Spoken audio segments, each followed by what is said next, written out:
Okay, we're going to go ahead and get started. We're so glad you're here with us tonight, and Happy New Year. Welcome to 2023. We're excited to start the new year off talking about things that are healthy. My name is Sheryl McWilliams. I'm a wellness specialist here at Midcoast Parkview Health, and I am always excited to have Dr. Timothy and Lyn Howe here with us. Lyn is going to do our cooking demonstration for this evening, and then Dr. Howe is going to talk with us about something that seems kind of boring. Honestly, it seems pretty boring. Eye health. You know, how many of us actually really think about our eyes? We put our little peepers on, you know, when we can't see. But few of us actually think about, well, how do we take care of our eyes, and what can we do to prevent some things that often happen? So that is tonight's topic, and I'm excited about it because it's not a topic that we cover very often. So thank you for being here, and I'm looking forward to your food. Well, I'm so glad each one of you are here. I really love talking about food because I like to eat it. I think it's wonderful to be able to share food and say, you know, you can choose to eat great food, and it doesn't have to be a tragedy. It doesn't have to taste bad. It can taste really good.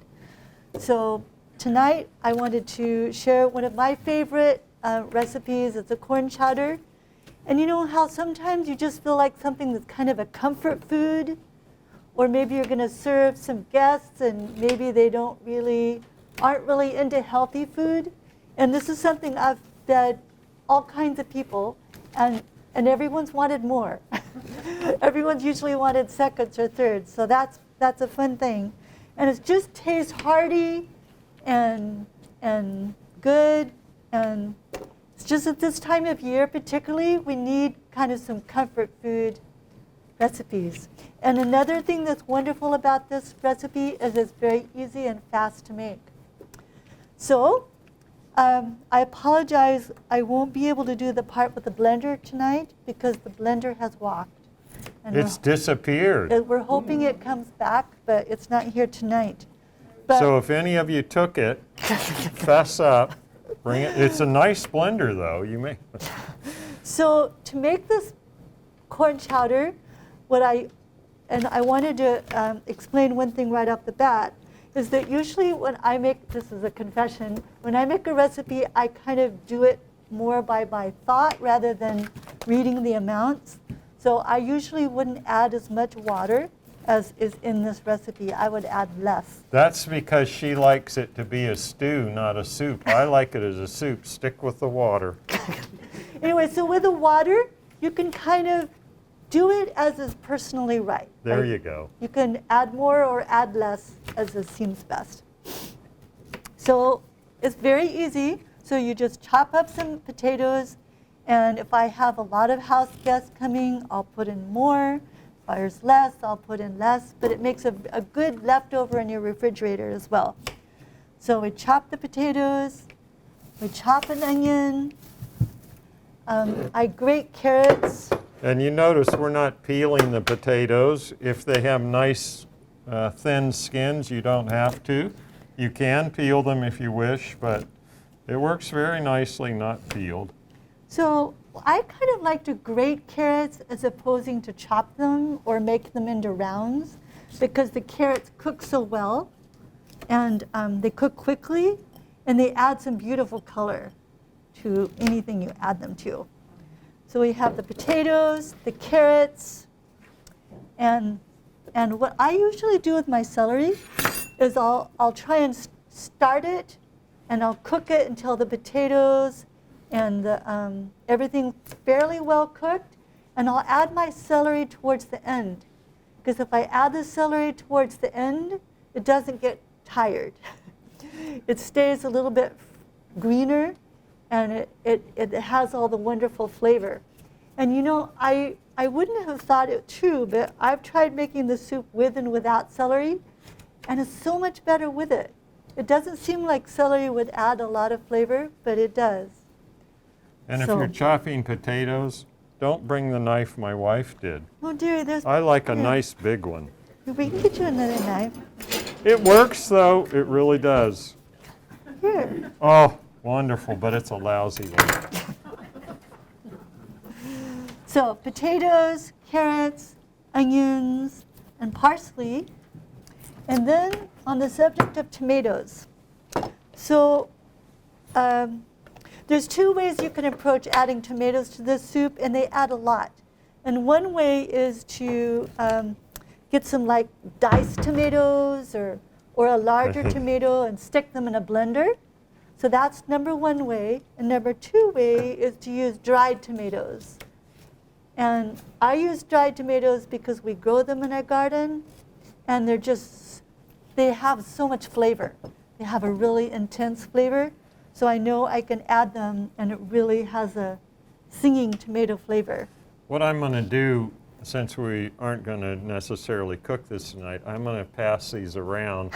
And if you want to be, proper, you can stick it behind your mask and taste it. They are good, but you can also smell them. They're really potent flavor, and you can add those dried tomatoes to about anything, and you'll notice an improvement in the flavor of the dish, no question about that. How did you dry them? We dried them in a food dehydrator.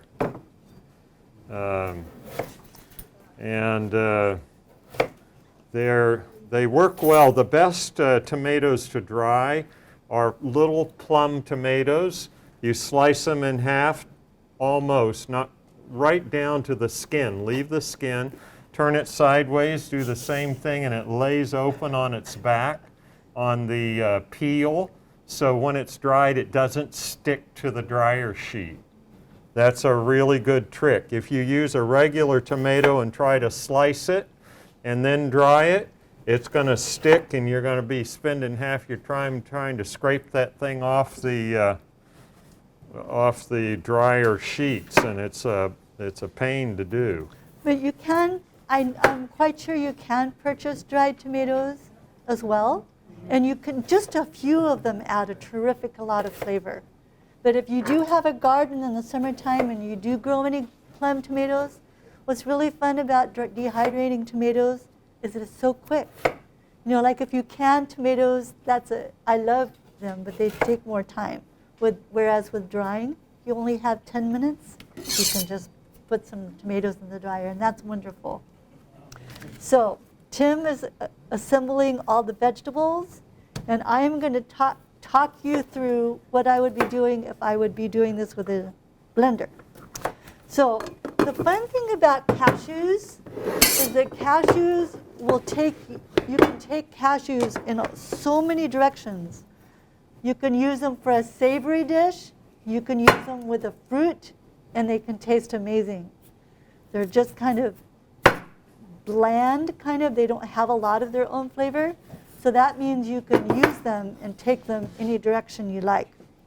So in this case, what I would do is I would rinse these cashews, and then I would put them in my blender, and then I would add some, as you see on here, I would add the onion powder, which is this, the salt, which is this, and I wanted to particularly show you this.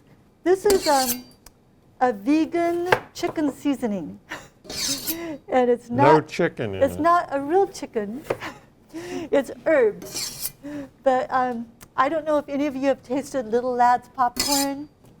It's a wonderful popcorn. And so the same lady that makes Little Lad's popcorn, Maria Fleming, has come up with this vegan chicken style seasoning. But you can get McKay's chicken style seasoning in any of the grocery stores. Right. That works just as chicken well. style also works. But I just wanted to point this one out to you because it's a great one.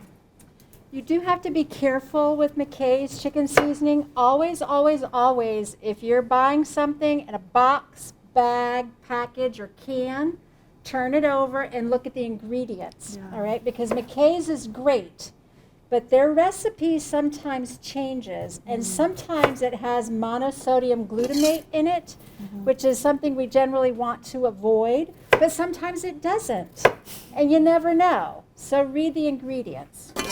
Thank you, Cheryl. So this is one I can heartily encourage When I was at Morning Glory today, I was talking to Susan, the owner of Morning Glory, and she said, I use this one all the time.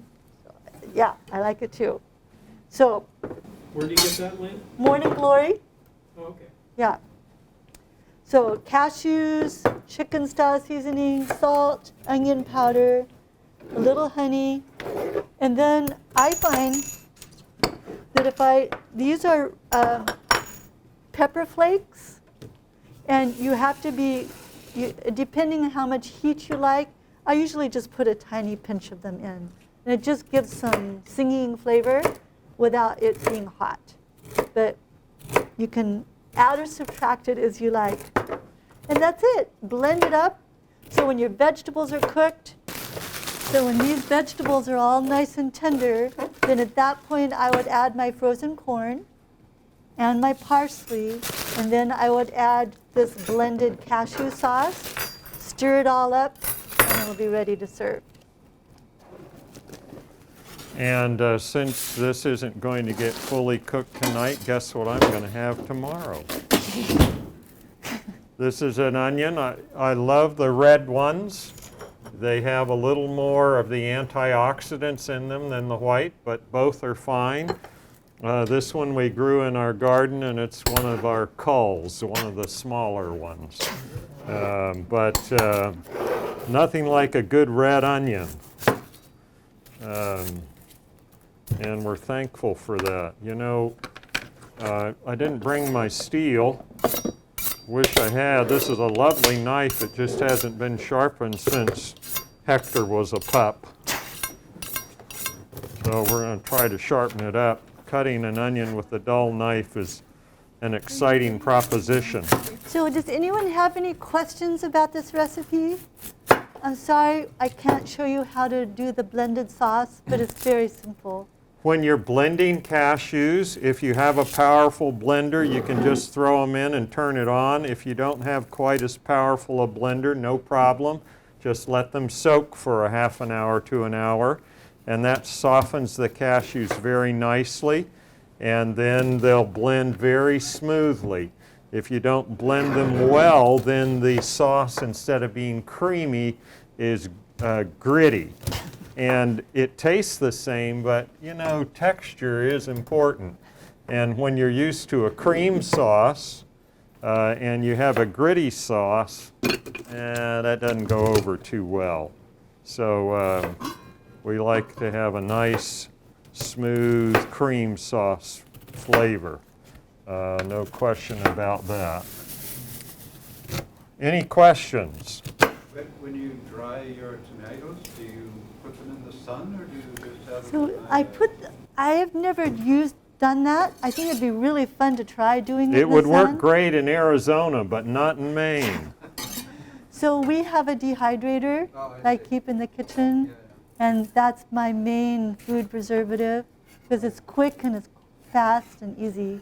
This past summer, we had more dry days, and you could have dried tomatoes outside.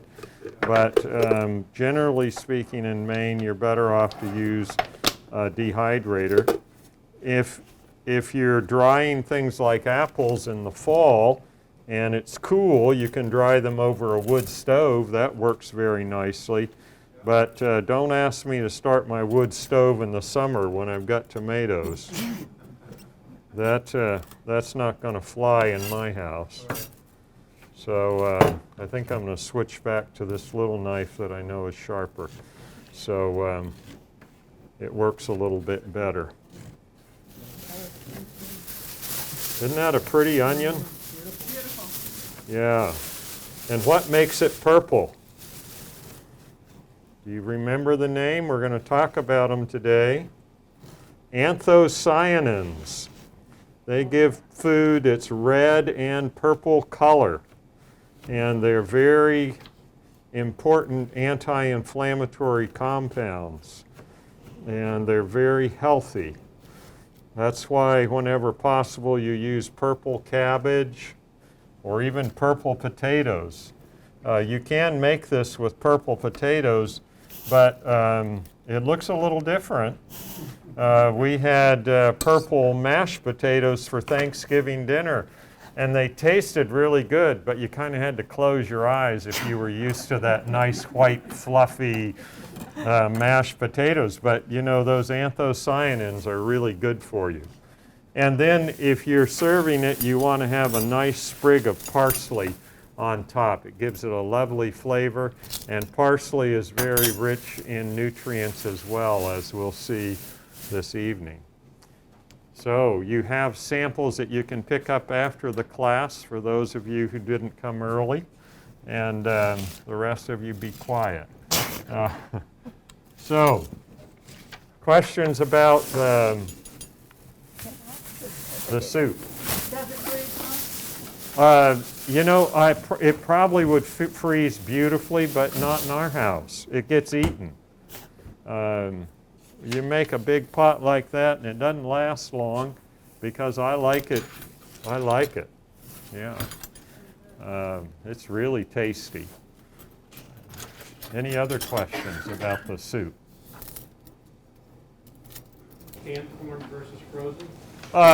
Canned corn will work fine. It won't have the nutrient level that frozen does because it's cooked, and if you cook it here and then cook it again, and we usually add the corn just before serving, so it doesn't get cooked, it just gets thawed, and then it's really fresh. The same is true with broccoli. You hardly want to cook it. In fact, when I'm eating broccoli for lunch at work, I'll just take it and I'll leave it at room temperature, and it'll thaw and be just perfect for eating for lunch. Because it's already cooked when it's frozen, and it doesn't need to be cooked again. And if you boil that, either corn or broccoli or whatever, you're going to leach some of the minerals and the vitamins out, and then you'd have to drink the water. And well, that's okay, but